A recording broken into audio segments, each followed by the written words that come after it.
Bueno, vamos a empezar presentándonos, ¿vale? Vamos a ver quiénes son estas personas que hemos invitado y por qué están aquí hoy. Empezando, por ejemplo, con María Carmen Millán. Cuéntame, ¿cuál es tu trayectoria? Es este. Hola. ¿Sí? Pégatelo más. Hola. Está encendido. Encendido. Hola. Ahora Sí. Ahora sí. Hola, pues yo soy María Carmen Millán, profesora de Lengua y Literatura en un centro concertado desde hace 25 años. También fui directora de una academia, llevo pues prácticamente desde que terminé la carrera dando clases y bueno, intentando mejorar y formarme cada vez un poquito más y estar al día en las nuevas tecnologías, aunque no tanto como me gustaría, pero bueno, y participando en estos eventos. Muy bien. Samuel, cuéntanos. Hola. Bueno, pues yo soy profesor de matemáticas, estudié matemáticas en la UCA y después de la carrera me fui a un máster de investigación de las matemáticas aplicadas al tema del cáncer para hablar con médicos y con biólogos, que era el objetivo con el que trabajábamos nosotros. Teníamos que comentarle cosas muy complejas de una forma que lo entendiesen ellos. Nosotros hablamos de lenguaje de teoremas y demostraciones, ellos hablan en otro lenguaje. Entonces, de convertir algo complejo en algo muy sencillo, lo que hay en medio es un buen comunicador. Entonces, intentamos informarnos en un poco de comunicación. Además, la investigación en España conviene, por lo visto, que haya poca gente y mal pagada. Entonces, entre una y otra, al final acabé cogiendo la vocación de la docencia. Y en ese aprendizaje pues, también me llevó a estar en Barbate durante 3 años que llevo de profesor, en 2 de ellos en un centro de difícil desempeño, con un aprendizaje brutal, muchísimas experiencias que también te forjan más que lo académico, que es de donde yo venía, a también el mundo de la calle un poco, que también es un centro donde yo era de chico, donde estudié yo, y esa vuelta a donde yo estudié de pequeño, desde el otro lado de la barrera, pues es un aprendizaje brutal y eso es lo que nos lleva a estar hoy aquí intentando mostrar un poco lo que hay dentro de esa caja negra que es un centro educativo y esas preguntas que hay de qué pasa dentro, pues todas las preguntas pues, que tengáis, aquí nos va a resolverlas. Muy bien. Juan Luis, cuéntanos un poco tu experiencia. Hola, buenas tardes. Yo soy Juan Luis Belzón. He sido profesor, digo he sido porque ya estoy en la fase de júbilo, ya estoy jubilado. He sido profesor durante 40 años en la enseñanza pública y también mi primer año en la enseñanza concertada. Fui director de instituto durante mucho tiempo, vicedirector también menos tiempo que de dirección. Soy profesor, he sido profesor, digo soy porque la profesión de profesor nunca se pierde. De matemáticas también. Di clase también en la Universidad de Cádiz en cálculo en la Escuela de Ingeniería durante unos cuantos cursos. Y finalmente mi trayectoria educativa, terminó casi en la política porque fui delegado de educación durante un tiempo también aquí en la provincia de Cádiz. Bueno, puede ser una experiencia dilatada, pero es una experiencia para mí, siempre ha sido una experiencia muy interesante para mí. Lo he vivido con mucha pasión, todos los cargos que he podido tener y sobre todo lo he vivido con pasión. Y esa pasión de la enseñanza es la que me ha hecho que cuando me llamara yo dijera que sí inmediatamente, porque realmente la educación para mí es uno de los pilares, por no decir el pilar más importante y muy fundamental que podemos ofrecer a toda la sociedad, y por eso estoy aquí y para contar lo que podamos contarle y sobre todo agradeciéndote a ti que me haya llamado para esto. Gracias a vosotros siempre. Y por último, José Gabriel. Hola, buenas tardes. Bueno, en primer lugar agradecerle a Rebeca y a Dico la invitación. Y nada, yo me llamo José Gabriel, me llaman Josega a los amigos. Muchas gracias por vuestra asistencia. Yo soy licenciado en periodismo por la Universidad de Sevilla. Pido disculpas por ello, ya que hay demasiados sevillanos aquí en este bonito pueblo en esta fecha. Y bueno, como era una titulación abocada al fracaso. En 2015 emigré, como tantos otros compatriotas. Estuve 2 años en el Reino Unido, allí mejorando mi inglés y mi fuerza física, a veces de llevar bandejas y cargar maletas. Y a mi vuelta, pues bueno, me rondaba la idea de preparar unas oposiciones de lengua, porque siempre me ha encantado leer y escribir, y tanto mi familia como bueno, mi pareja en aquella época me animaron a hacerlo, y bueno, obtuve mi plaza de profesor de lengua y literatura después del COVID, en 2021. Tuve la suerte de que me concedieran la plaza en Barbate, un pueblo al que también quiero mucho. He estado ahí en 2 cursos y, como bien dice mi amigo, en la calle lo conocí. Y a partir de ahí trabamos una buena amistad y bueno, pues por vicisitudes de la vida he terminado aquí, que bueno, Rebeca quería contar con un gran profesor de lengua, no ha podido venir y al final me ha tenido que llamar a mí. Profesor, he dicho profesor. No profesora, profesora por supuesto. Muy bien. Estupendo. ¿Cuántos años, has dicho cuántos años llevas desde 2021, de 3 cursos. Estupendo. Muy bien, pues como siempre vamos a hacer una serie de preguntitas muy cortitas, breves, para plantear algunos temas, y luego entramos en debate donde vosotros mismos podéis hacer preguntas, hacer aportaciones o simplemente lo que queráis, ¿vale? Lo interesante aquí es el debate, realmente. Hemos seleccionado este título, el dilema de la enseñanza en España, porque según encuestas que se han publicado en distintos periódicos, solo el 28% de los españoles piensan que el sistema educativo es bueno en este país, solo el 28%. Y parece mucho, dicen. Y consideran que está bastante peor el sistema educativo actual que hace 30 años. En España existe la opinión popular de ser de los peores países de Europa en educación.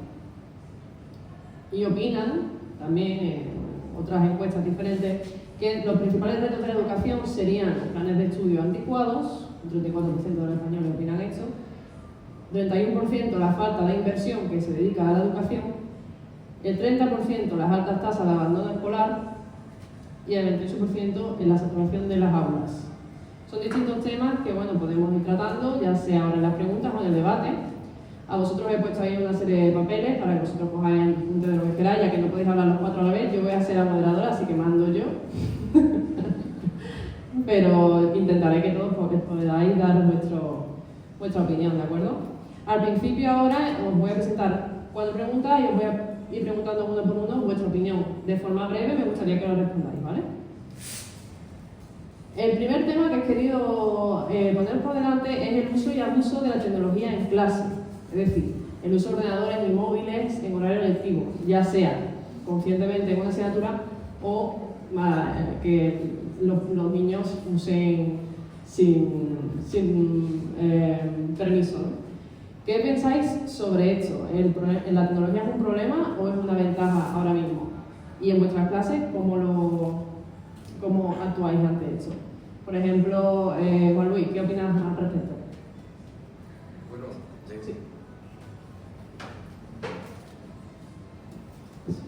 debe ser Sí. Debe ser un problema ya difícil de solventar, ¿no? Porque si estáis al día, ya hay comunidades autónomas que han tomado como decisión la prohibición de los móviles en los centros educativos. No sé si lo conocéis, ¿no?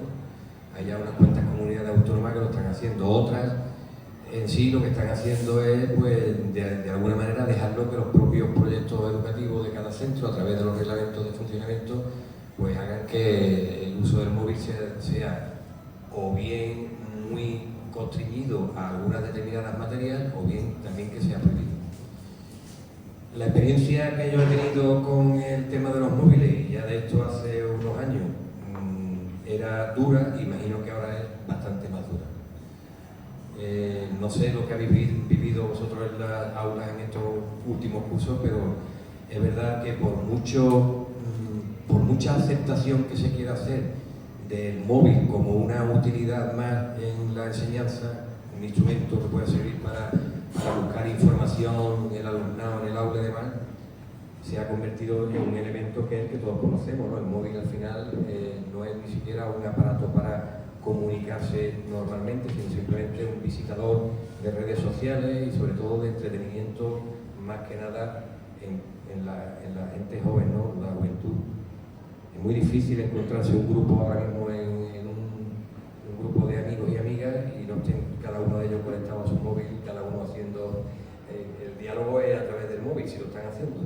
Con lo cual, el móvil nos está, desde el punto de vista social, nos está separando más que uniendo. Y luego la distracción que provoca un dispositivo de este tipo en un aula, pues es atroz, porque se ha generado, y además está claro, ya hay estudios científicos que lo establecen, que ya no hay tanta capacidad de fijación como había anteriormente en los años en los que, bueno, hace unos 10 años, ¿no? En los que cada persona estaba trabajando una materia y fijaba los criterios y fijaba los principios fundamentales de cada una de las materias. Hoy ya no se fija, hoy ya está en el móvil y yo lo paso por alto y el móvil es el que me ayuda. Entonces eso está provocando incluso pérdidas de memoria. Hay ahora mismo un gran déficit de memoria.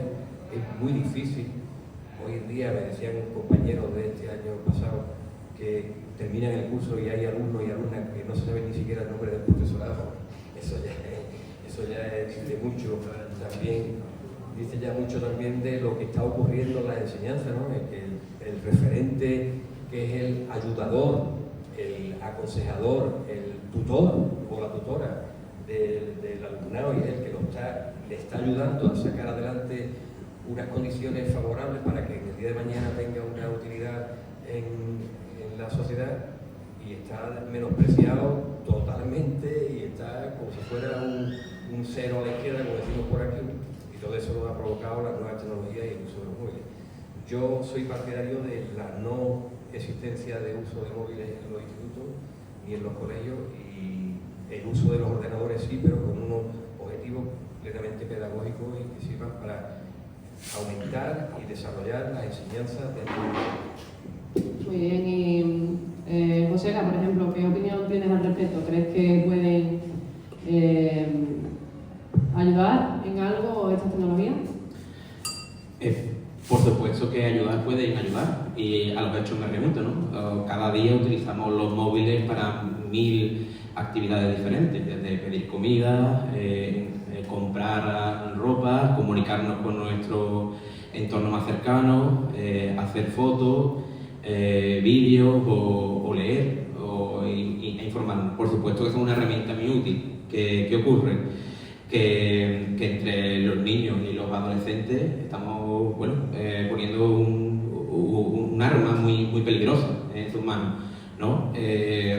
Dice en sus conferencias y en sus podcasts la famosa psiquiatra Marian Rojas, ¿no? que estamos suscritos a la irrelevancia, ¿no?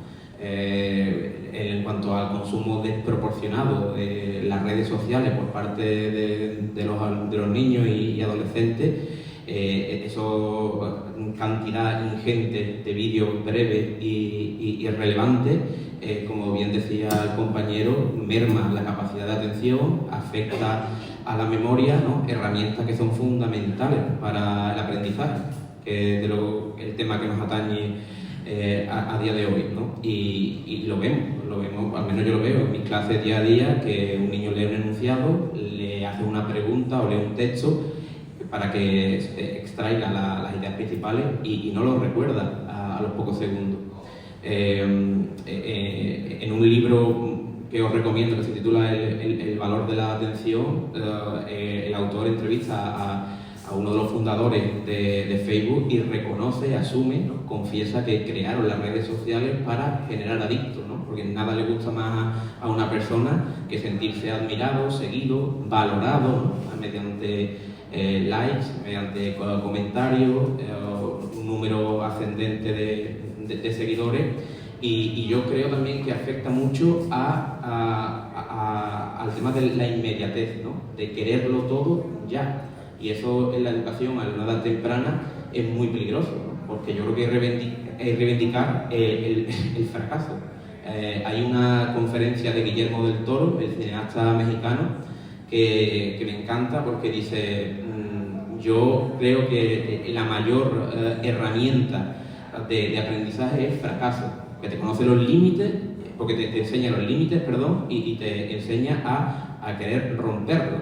Y yo veo durante el curso que quieren los niños conocer la solución de la actividad, del ejercicio de turno, lo antes posible, bueno, para que le pongas el aprobado y a otra cosa. Y yo creo que sí, son útiles, pero dosificándolas y buscando muy bien el porqué, ¿no? La finalidad didáctica, que nos aporte algo positivo en cada uno de nuestras respectivas áreas. Muy bien. De forma muy breve, Mari Carmen, Samuel, ¿queréis aportar algo más? Si no, pasamos a la siguiente pregunta con vosotros. Yo estaba escuchando, y yo creo que poco más puedo aportar, pero sí comentar un par de cosas.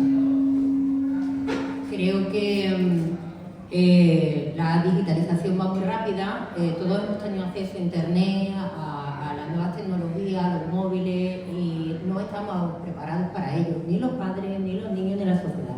Entonces, como si te dan un coche y no te enseñan a utilizarlo, tú lo primero que haces es que te vuelves loco. Y yo creo que los niños actualmente tienen ese abusan tanto del móvil porque evidentemente le produce y les da muchísimas más beneficios de lo que le puede dar la lectura. Son más rápidas, puedes acceder, te conoce todo el mundo. Esa es la parte positiva. La parte negativa es que como no saben hacer uso de él, pues se convierte en un arma muy peligrosa, tanto para ellos, para su autoestima, para la sociedad, y repercute muy negativamente en el hecho de la enseñanza. No solamente se pierde la atención y la memoria, sino la capacidad de escucha. Tenemos un problema social actualmente que la gente no escucha. Y un chaval que está continuamente mirando al móvil es incapaz de escuchar. Tiene la poca atención que pueda tener porque no la está desarrollando. Todo lo que tengamos se desarrolla poco a poco, pues la tiene totalmente inmersa. Y si además a veces escucha algo pero ni siquiera lo entiende, mucho mejor. Entonces, yo creo que la educación es un desarrollo de capacidades. No nos hace falta tener mucho conocimiento, el conocimiento lo podemos acceder en libros, internet, todo lo demás. Tenemos que desarrollar esas capacidades y en ese sentido el móvil no nos ayuda demasiado. Quizás porque ni nosotros mismos, en la escuela, en la sociedad, en la familia, hemos sabido educar para que se haga un uso adecuado. Yo en el colegio lo he utilizado como herramienta de trabajo, ha sido útil, pero ahora mismo considero que tenemos que estar pendientes y estoy de acuerdo en que esté prohibido por lo menos hasta que se enseñe a utilizarlo como es lo adecuado. Luego otra cosa que quería comentar, se habla mucho de la digitalización. Suecia hace poco había quitado los libros, digitalizaron todos los centros y se han dado cuenta que no, que hay que volver a la mezcla. Yo creo que el futuro está en hacer un buen uso de toda la informática y la tecnología, pero no dejar atrás los libros y la lectura. Eso fomenta y abre el cerebro a nuevos mundos, es muy importante. Samuel, ¿algo breve que comentar? Sí, fácil. Los móviles son un arma de destrucción masiva de la atención de los adolescentes y de los niños. Ya está. Queremos enseñar en el aprendizaje de cómo usar este tipo de herramientas y lo que tenemos que pensar es que por más que yo me enseñe a mí mismo a cómo tengo que usar un móvil, detrás de ese móvil hay 1000 ingenieros, 1000 psicólogos que piensan mucho más rápido que yo, que tienen más información, que tienen más metadatos de quién soy yo que yo mismo. Y un niño no puede gestionar esa información, ni siquiera la gestionamos nosotros, al fin y al cabo. Entonces, llegamos a un momento en el que una paradoja en el centro educativo. Hablamos de las TIC y tenemos los ordenadores que están atrasados en 25 años. Tenemos ahí los Guadalino, que nadie usa Guadalino en su casa.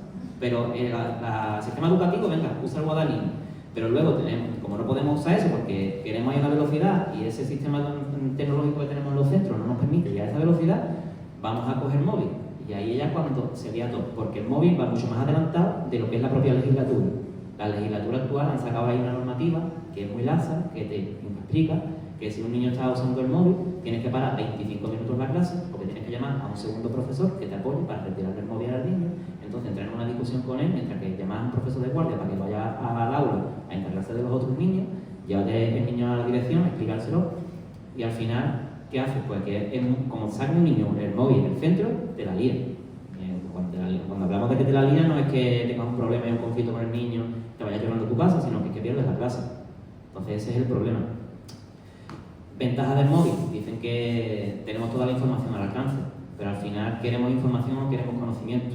Hay una frase muy interesante que dice que el conocimiento no es información, el conocimiento es información, que te lleva el conocimiento previo que tú tienes a encontrarla, y una vez que tú encuentras ese conocimiento previo, encuentras esa información, la procesas con la memoria de trabajo actual que tienes y la retienes en la memoria de largo plazo. Eso es conocimiento. Información tenemos, pero hago una pregunta y así cierro el alegato. ¿Os acordáis del último vídeo que habéis visto en TikTok o en Instagram cada uno? Porque yo el último vídeo que he visto no me acuerdo. Samu, quédate con el... Según con el el mío. Sí. que te leí antes la frase, creo que es interesante. Tengo aquí una cita de Albert Einstein que dice: temo el día en el que la tecnología sobrepase nuestra humanidad. El mundo solo tendrá una generación de idiotas. Y eso me da mucho miedo. Yo creo que ya estamos llegando a eso. Si no hemos llegado ya. Como decía Samuel, vamos a pasar a la siguiente pregunta, ¿vale? Vamos a intentar ser breves, no por nada, sino porque lo interesante luego está en el debate y podemos explayarnos un poquito más en cada uno de estos temas. La siguiente pregunta es sobre, ¿qué opinas sobre la decadencia de autoridad que tiene el profesor para con la familia y el alumnado? ¿Crees que esto es real? ¿O no has tenido ningún problema de autoridad durante tus años de profesor? La ley nos dice que somos autoridad. Tú te lees la Junta de Andalucía, te lees el BOE y sí, somos autoridad en el papel. Pero luego llega al aula y no solamente en el aula, sino que ya llega la madre de turno, y si tienes un problema gordo, tú trabajas con el alumno que sea discute contigo y luego se sale de clase y te dice: el profesor me ha dicho tal cual. La madre va como una fiera a muerte contra el profesor, porque que el profesor, cuando estamos hablando de adolescentes que son adolescentes, su cabeza y su cerebro todavía está en crecimiento y en construcción. Esa construcción hace que todavía tenga una disonancia con la realidad, con la observación que nosotros tenemos. Todos aquí somos adultos y sabemos lo que nosotros se nos pasaba por la cabeza cuando éramos adolescentes, que los adolescentes son inteligentes, que son el futuro, que sí, pero que están todavía en ello, todavía no ven la realidad como la tenemos que ver nosotros. Y en esa disonancia, pues se van a su casa, se lo cuentan a sus padres creen firmemente 100% de lo que dice su hijo o su hija. Entonces no hay un punto medio de vamos a ver lo que dice el profesor, vamos a contrastarlo con su punto de vista lo que ha pasado en el centro, vamos a hablarlo tranquilamente, sino que hay dudas de lo que pasa en el centro. Casos claros: los últimos casos de asesinatos, de agresiones que ha habido en la provincia de Cádiz en el último año. Tampoco hace falta irse mucho más para atrás. Métete en Twitter todo lo que te encuentras es todo ataque hacia los profesorados y todo el sistema educativo que hay alrededor del conflicto. Sin embargo, hay mucho más gente allá. La educación de un chaval son 3 patas: el propio interés de ese alumnado, la familia y los centros educativos. Pero sin embargo, la única culpa que tienen de todas las cosas que nos pasan a nuestros hijos son los profesores. No digo que seamos perfectos, todo está en mejora, todo está con construcción. Y me alegro que sea así, que las cosas sean cuestionadas, que no tengamos autoridad total. Pero tenemos la autoridad que tienen los profesores, y en base a la formación que tenemos y en base a la buena fe que pone un 95%, por decirte una cifra al azar, o nos centramos solamente en los casos particulares para criticar y decir que el profesorado no está allí por cobrar y tal. Yo creo que hay que mirar también el hueso silencioso. Carmen, ¿en tu caso te has sentido de esa manera o piensas diferente? A ver, a mí me parece que es un problema bastante grave que tenemos. Creo que se pasó de una educación en la que el profesor incluso pegaba a los alumnos en los años 70, que creo que está fatal, obviamente, y no sé por qué. Yo tengo una teoría personal que creo que hay un poco, no sé si un cierto trauma, pero a veces se llega a un extremo totalmente opuesto, que tampoco es necesario. Creo que en la educación, como él ha dicho, es fundamental que trabajemos en equipo, la familia, el profesorado, el centro, por el bien del alumno. En el momento que se rompe una parte, estamos como peleando. Uno se echa la culpa a la familia, a los profesores a la familia. Y estoy convencida que como un diálogo y un acercamiento, el que sale beneficiado es el alumno. Muchas veces los adolescentes saben, como lo han hecho siempre, que si yo te cuento a ti una cosa y a los otros otra, pues el conflicto lo tenéis vosotros. Y yo salgo ganando, porque siempre salgo ganando como adolescente. Eso me parece que los adultos estamos ya preparados como para evitarlo. Yo entiendo que si tu hijo llega a casa contándote algo, te preocupes, pero creo que el primer paso, como personas educadas que somos todos, es acercarte y preguntar qué ha pasado. Siempre hay que escuchar las dos versiones. Eso por un lado. Y por otro lado, el respeto. Yo no concibo que yo estuviera en clase dando clase y diciendo a los niños, no, vuestros padres están echados perdidos. No me parecería muy fuerte. Creo que ni me compete ni sería educadora. Cuanto más que llegue el niño a casa y escuche eso del profesor que tiene delante y que se supone por ley que es una autoridad y que se supone que es un referente. Entonces, si no estás de acuerdo, perfecto. Yo creo que todo se arregla hablando y te puedes sentar y llegar a acuerdos o lo que sea, pero hacerlo de una manera respetuosa y educada, y siempre teniendo en cuenta que el que sale perjudicado en estas polémicas son los alumnos. Porque al final, ¿qué le estás enseñando a tu hijo en un momento determinado? Que el que está ahí delante no tienes que hacerle caso, pues entonces, acá y vamos, ¿no? Todos creo que hemos tenido problemas en las aulas, luego tenemos familias que pueden ser conflictivas, personas que interpretan mal las cosas, meteduras de pata nuestra, creo que eso nos puede pasar a todos, totalmente.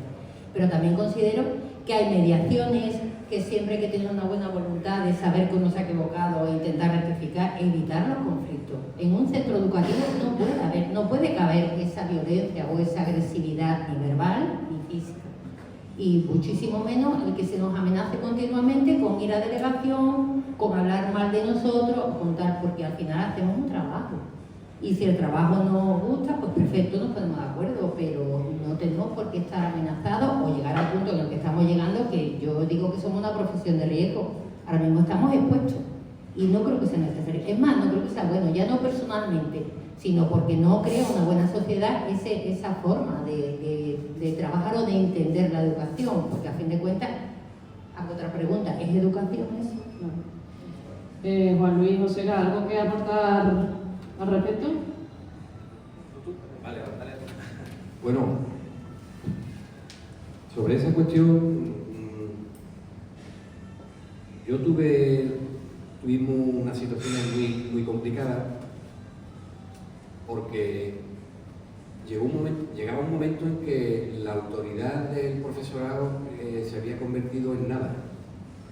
Hubo una época, hace aproximadamente unos 10 años, coincidía aquella etapa en una etapa también mía profesional, en la que fui presidente de la Asociación de Directores de Institutos en Andalucía, y allí demandamos a la Consejería de Educación el que se establecieran en los reglamentos orgánicos de los centros la autoridad del profesor, porque si el profesorado no tenía autoridad, no había nada que hacer. Cuando hablo de autoridad, me refiero al ser autoridad, gozamos del principio de veracidad, con lo cual ya no hay discusión ninguna.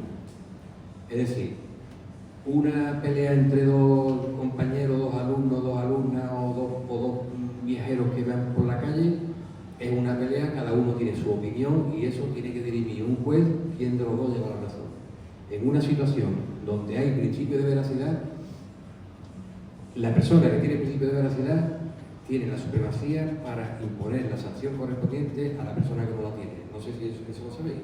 Entonces, luchamos para que nos dieran la condición de autoridad, que nos la dieron normalmente al profesorado y a las direcciones de los centros, porque la situación ya era insostenible en muchas situaciones. Voy a poner un ejemplo. En nuestro instituto teníamos las reglas, el reglamento de funcionamiento, donde estaba prohibido fumar. En el instituto no se podía fumar. Y cogemos a un alumno fumando en el servicio, un alumno de segundo de la ESO. No era un alumno con 18, 19 años, segundo de la ESO. Tal como viene el alumno turno al despacho, jefatura de estudio y yo, pues hablamos con el niño y automáticamente llamamos al padre. Viene el padre, le decimos al padre lo que ha ocurrido con el niño y le decimos que le vamos a poner una sanción de 1 mes sin venir al centro. Y el padre dice, eso no puede ser, yo no estoy de acuerdo. O sea, el padre no quería que el niño estuviera 1 mes en su casa. Y le dimos, nada, no hay ningún problema, aplicamos la ley del tabaco. Y la ley del tabaco dice que si un alumno fuma en un centro, hay una multa que puede ser de hasta 10.000 euros, que la tiene que pagar evidentemente el padre. Y dice, pues, ¿cómo? Si le aplicamos la ley del tabaco, entonces yo lo tramito y rápidamente el juez determina una multa de 1.000 euros. Y dice, ahora, me llevo mi niño. Y digo, ya sé yo lo que cuesta su hijo. Ya sé yo lo que cuesta su hijo. 1.000 euros lo que cuesta. Como usted no sigue así, ya no se trata ni de educar al niño, hay que educar al padre. Como usted sigue así, dentro de 15 años a ver quién controla a este chaval cuando ya tenga un montón de kilos más y más edad, más maldad. Entonces, estas situaciones parece que el profesorado siempre estaba en el lado opuesto al que está la familia. Y no es así. No es así, porque yo estoy convencido, y así ha sido siempre, y así será, que entre la familia directa, es decir, los padres del alumnado y el equipo docente, pues ahí tiene que haber un complot específico para que entre los dos saquen adelante lo que tenemos que sacar, que son nuestros alumnos y nuestras alumnas, para que prosperen en el futuro. Y como ellos no se lo creen, porque creen que cada vez que esto es una sanción porque es niño y por la niña, pues entonces hay que determinarlo con unas leyes que sean fuertes, que sean seguras y que permitan que no ocurran esto, pues son motivos de disfunción total en un centro. Es que no se puede, es que es difícil de imaginar en un despacho de una jefatura de estudio la de líos que hay con tonterías y pamplinas que se resuelven muy rápidamente. En la calle, para uno el coche en un sitio, viene el policía local, dice, quita usted el coche de ahí, y no hay ni discusión, se quita el coche inmediatamente de ahí, porque si no, la consecuencia es peor que no quitar el coche. Bueno, pues esto tiene que ocurrir también para que funcione la sociedad. Tengo un amigo militar, y dice, mi comandante, ¿pero por qué? Y dice, cuerpo a tierra. Y dice, ¿pero por qué, mi comandante? Porque te van a partir la cabeza como no la agaches, tonto, no pregunte más. Es así, porque es cierto. Entonces, esas decisiones que son inmediatas se tienen que cumplir por el bien de la colectividad. O sea, una aportación breve. Yo voy a seguir con la cita. Dice el filósofo José Antonio Marina que para educar a un niño se necesita el trabajo de toda la tribu. Y yo creo que la tribu en este caso está formada tanto por el profesorado, por el claustro que conforma un centro educativo, la propia familia y también la sociedad. Yo creo que habría que reivindicar la importancia y la trascendencia de los docentes en todos los niveles, tanto en primaria como en secundaria, porque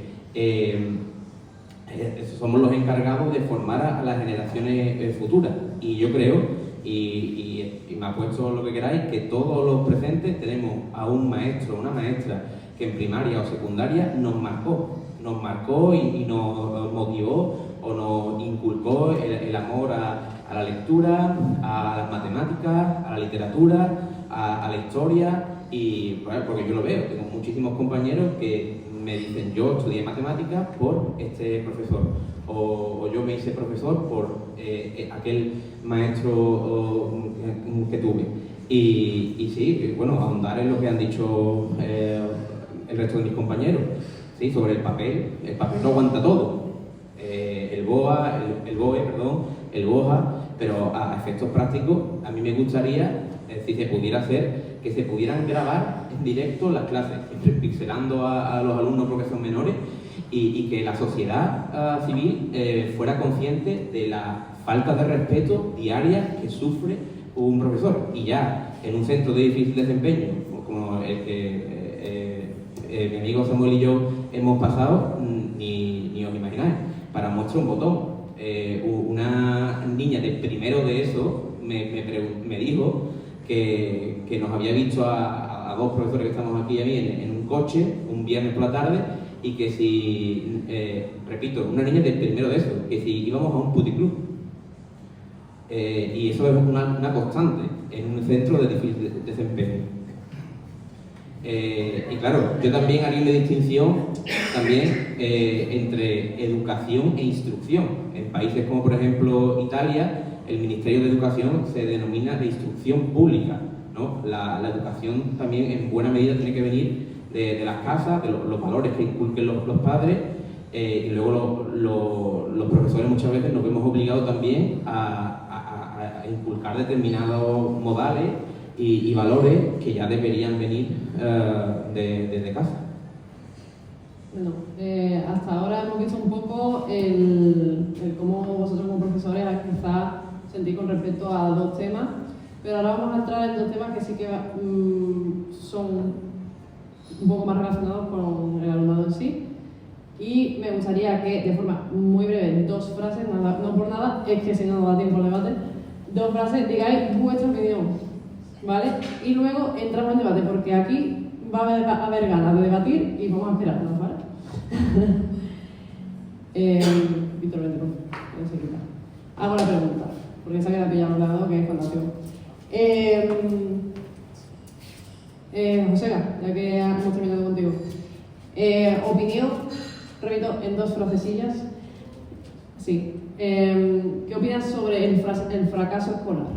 Ahora mismo te han hablado en España como uno de los primeros problemas que tiene la educación.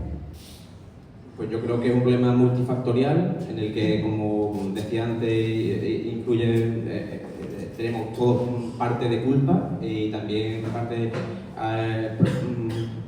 el profesorado por los motivos que luego explicaré. Tengo que ser breve. Y luego también yo diría que ahí influye mucho, en mi opinión, la edad obligatoria de permanencia de escolarización. Pero a mi juicio yo la rebajaría, porque creo que a día de hoy es una manera de maquillar la cifra de desempleo. De acuerdo. Mari Carmen, ¿qué opinas al respecto? En dos frases. Vale. Pues yo creo que el sistema no está dando solución a muchos problemas. Yo no reduciría la edad, pero sí que diversificaría más. Creo que hay que tener muy en cuenta las inteligencias múltiples y tener en cuenta cómo se puede desarrollar un alumno y dar una viabilidad a que esa persona se desarrolle como individuo y además que haga lo que realmente le gusta.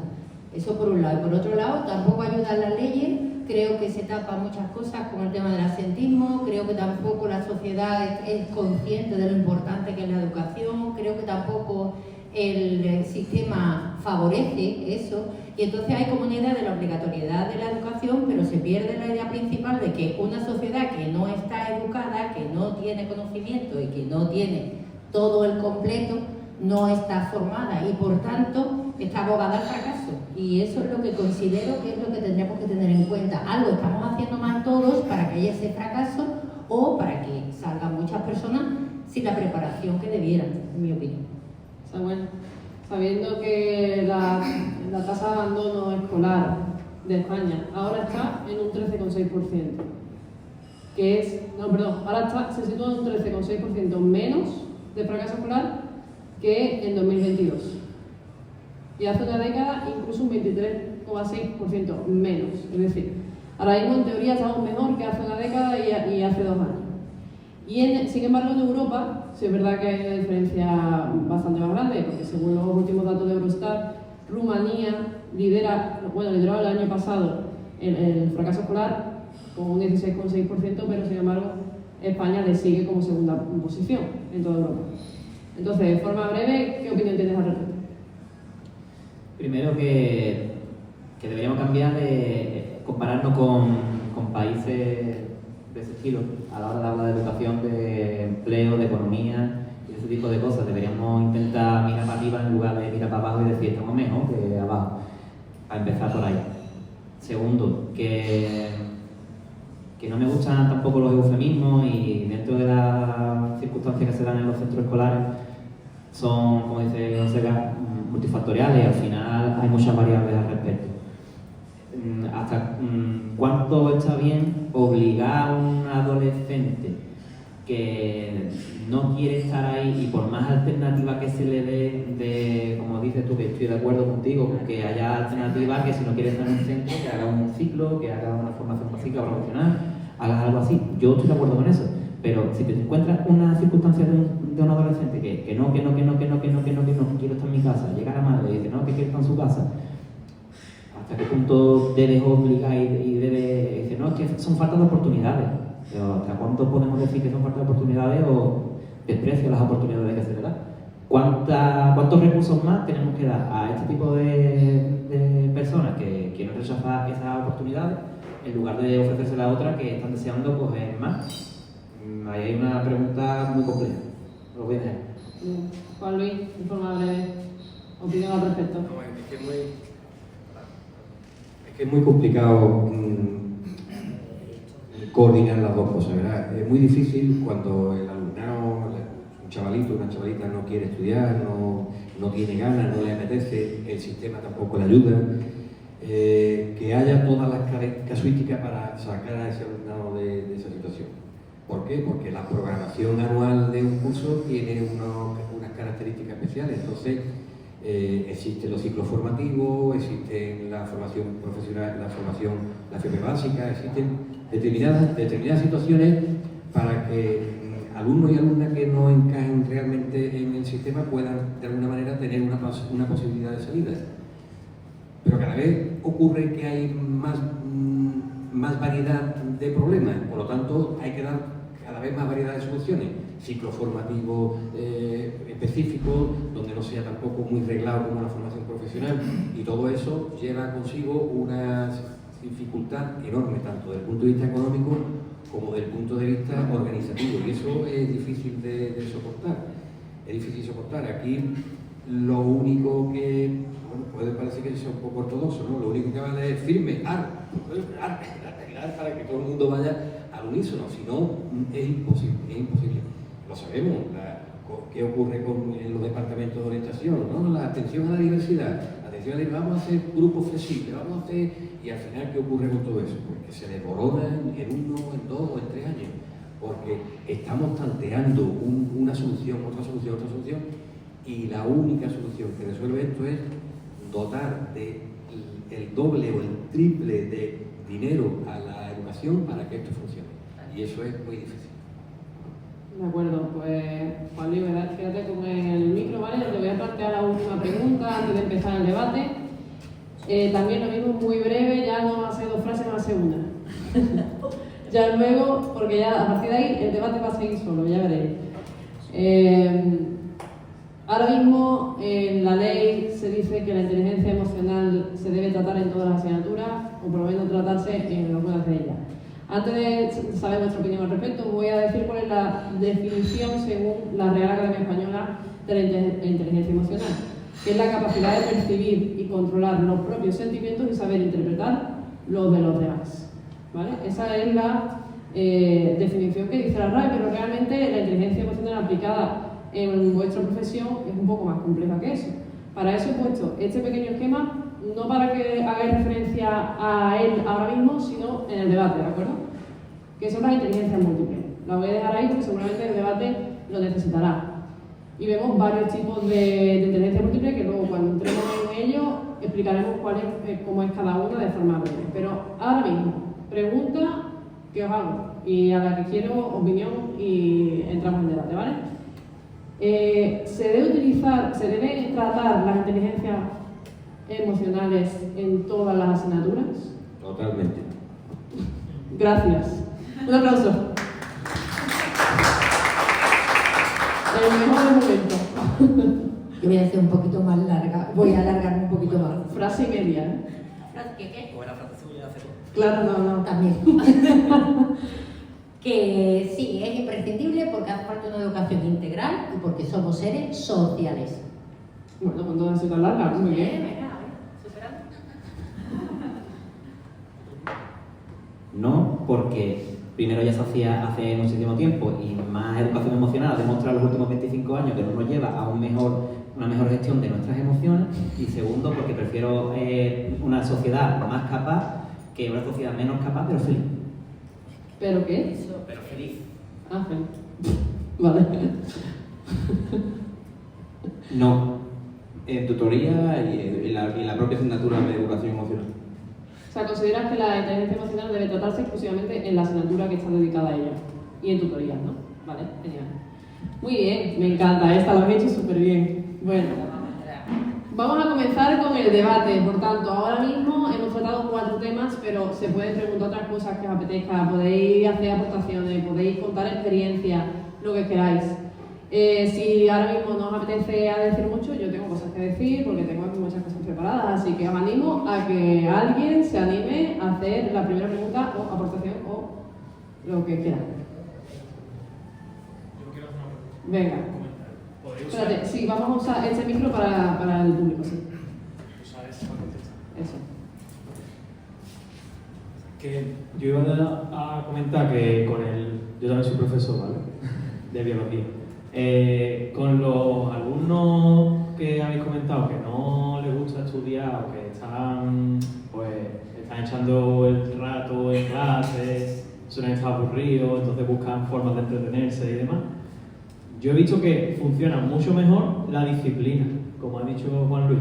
Muchas veces, en ese caso, ponerse firme y ser un poco más muy estricto y militar, entre comillas, como ha dicho él, funciona mejor. Y yo creo que con toda la deriva que está haciendo la legislación, de eso, porque ahora eso está un poco todo el mundo happy, flower, todas las nuevas tecnologías, y venga que bien nos lo vamos a pasar en clase, que vamos a hacer un Kahoot y vamos a hacer un quiz y no sé qué. A esos alumnos lo que necesitan es un orden en su vida. Su vida es muy desordenada, es muy caótica, porque en su casa a lo mejor sus padres aparecen a las 10 de la noche, no tienen comida o se hacen de comer lo que pillen. Entonces, cuando tienen un orden, aunque sea en una parte de su vida, que es el instituto, les viene bien. Por lo menos yo he visto eso en algunos perfiles, que cuando les dices lo que tú esperas de ellos y lo que tienen que hacer, funcionan mejor que cuando ellos llegan a clase y no traen ni libro ni nada y no saben qué va a pasar, y entonces pues buscan la forma de entretenerse, ¿no? Que al final es liándolo un poco y tal. No sé qué opináis. ¿Le haces una pregunta a alguien? ¿Es una aportación o le estás haciendo pregunta a alguien? Abrir un melón nuevo. Abrir un melón, vale. Pasamos el micro entonces. Hola, yo quería contestar sobre el comentario. Yo, basándome en experiencias personales que tengo ya con ciertas personas con las que me relaciono, creo que hay que diferenciar un poco entre la disciplina y la autoridad. Porque no es lo mismo impartir disciplina en los alumnos que impartir autoridad. Y cuando impartes autoridad sin disciplina, puede haber muchos problemas. Yo lo digo porque tengo casos de conocidos en el ejército, por ejemplo, en el que se imparte autoridad sin disciplina y deja mucho que desear, por ejemplo, ¿no? Y luego también quería comentar que me parece que la disciplina es muy importante, pero también me parece muy importante la inteligencia emocional, porque se puede dar la clase y como educación secundaria se puede dar también inteligencia emocional, desde, por ejemplo, desde los ejemplos, ¿no? Entonces, lo que quiero dejar ahí. Muy bien.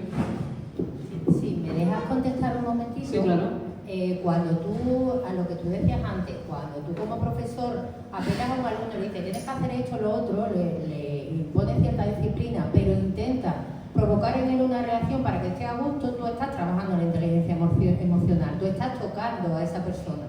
Tú no te estás limitando a transmitir información, sino que lo trabajamos todos. Y todos los profesores nos preocupamos de los alumnos. Tú ves a un alumno raro, diferente, triste, alegre. Eso es inteligencia emocional. No es que vayamos felices todos echando flores. La inteligencia emocional es trabajar con la persona. Y creo que ese concepto es el que es un poco roto, y quizás porque también se ha prostituido un poco en todo este tiempo como el concepto de empatía. Todo el mundo lo utiliza y no está tan claro. Pero cada vez que hacemos algo en clase, cada vez que te preocupas, cada vez que le riñes incluso a un niño o que le dices, oye, qué bien esto, estás trabajando la inteligencia emocional. Me gustaría antes de seguir, ¿vale? Voy a aprovechar este momento para hablar de la inteligencia múltiple de forma breve, por si no sabéis lo que son la inteligencia emocional. Como antes ha dicho Mari Carmen, que lo ha nombrado inteligencia múltiple, son distintos tipos de inteligencia, ¿no? La que podemos diferenciarlos en lingüística, que es la capacidad de dominio del lenguaje, tanto verbal como escrito, y la comunicación oral y gestual. El interpersonal, que es la facilidad para la comprensión de los sentimientos y las emociones, así como la toma de decisiones, ¿vale? Ahí, que está muy relacionado con lo que estáis hablando ahora. La inteligencia matemática, capacidad de resolver problemas lógicos y razonar ante ellos. La naturalista, la capacidad de relacionarse con el entorno natural, es decir, con las especies animales, vegetales y la geografía, con soltura. La corporal, que utiliza las habilidades motrices para expresarse y ejecuta movimientos complejos. Y la espacial, que permite observar el entorno e interpretarlo, así como generar imágenes que no existen, o además de detectar detalles que suelen pasar desapercibidos.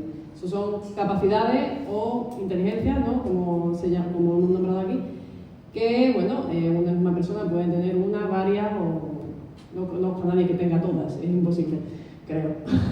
No sé, vosotros sabéis. Pero bueno, lo dejo ahí por si os sirve, ya que habéis nombrado el tema. De todas formas, si queréis cambiar de temática o hay que tenéis una pregunta, podéis hacerlo perfectamente. Yo tenía una... No, es que quería responder primero, gracias por participar, porfa, que en primer lugar esto sirve para tender puentes. Me encanta tender puentes porque lo que surge en los centros educativos es como una pared. Y yo creo que debería ser un poco más transparente. Estoy un poco de acuerdo con lo que dice José, de poner cámara, porque lo fliparíamos todos si vemos la realidad de lo que pasa. Cuando hablamos de casos de asertismo, por ejemplo, yo lo hablo desde mi vivencia en un centro de difícil desempeño, con contextos muy difíciles.